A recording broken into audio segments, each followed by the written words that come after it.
আমাদের ছাত্র তরুণরা তারা মাঠে নেমেছেন, তাদের উপর যখন অত্যাচার হয়েছে আমাদের শ্রমজীবী তরুণরা মাঠে নেমেছে, তাদের অভিভাবকরা নেমেছে, সারা দেশের সমস্ত মানুষ নেমেছে, রাজনৈতিক দলগুলো যারা ফ্যাসিবাদের বিরুদ্ধে লড়ছিল সবাই আমরা নেমেছি। এই আন্দোলন এমন ভাবে হয়েছে যেটা অভূতপূর্ব।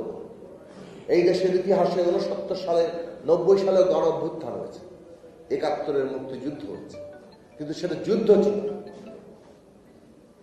একটা সশস্ত্র শক্তির বিরুদ্ধে।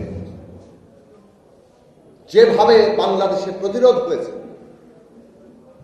নিরস্ত্র জনগণ যেভাবে প্রতিরোধ করে তুলেছে, মনে হয়েছে মাটি ফুঁড়ে বাংলাদেশের জনতা জেগে উঠেছে। এই জনতাকে দমানোর আর কোনো শক্তি নেই।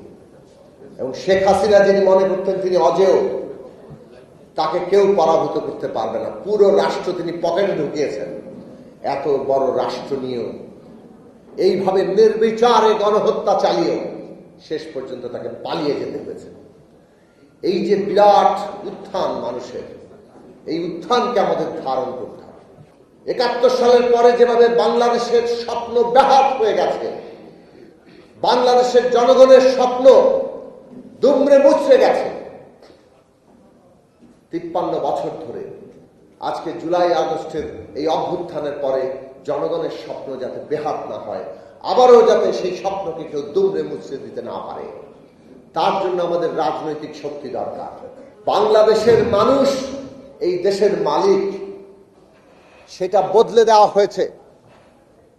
এটা বদলে দিয়ে কতিপয় লোক এই দেশের মালিক বনে গিয়েছে এবং তারা ওই জমিদারি বাপদাদার সম্পত্তি আকারে ফ্যাসিস্ট কায়দায় এই দেশে তারা ক্ষমতা চালিয়েছে। নতুন বন্দোবস্ত মানে ক্ষমতার এই চরিত্র বদলে দেওয়া।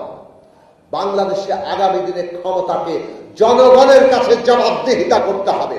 কেউ যদি ওই ক্ষমতা ব্যবস্থা রেখে দিতে চায় তাহলে জনগণকে সোচ্চার হতে হবে।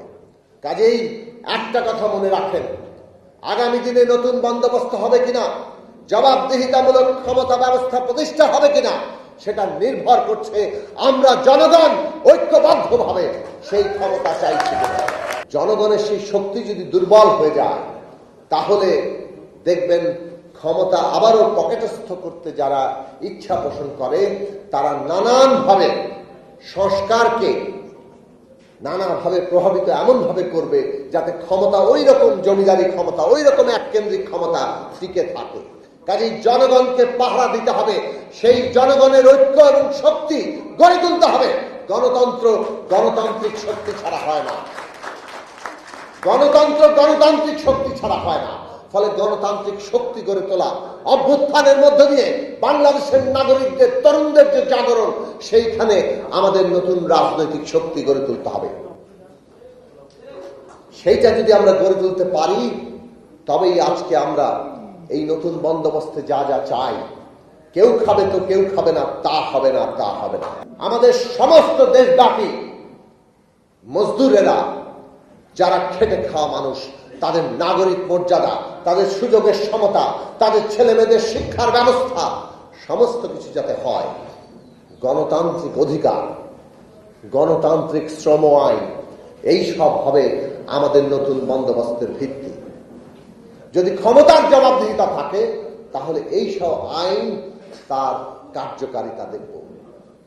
আমরা দেখব যে সরকার অফিস খুলে বসবে আর তার লাখো লাখো কর্মচারীরা তাদেরকে আউটসোর্সিং হিসাবে দাসত্বের মতো ব্যবহার করবে। এইরকম বাংলাদেশ তখন আর প্রতিষ্ঠিত হতে পারবে না।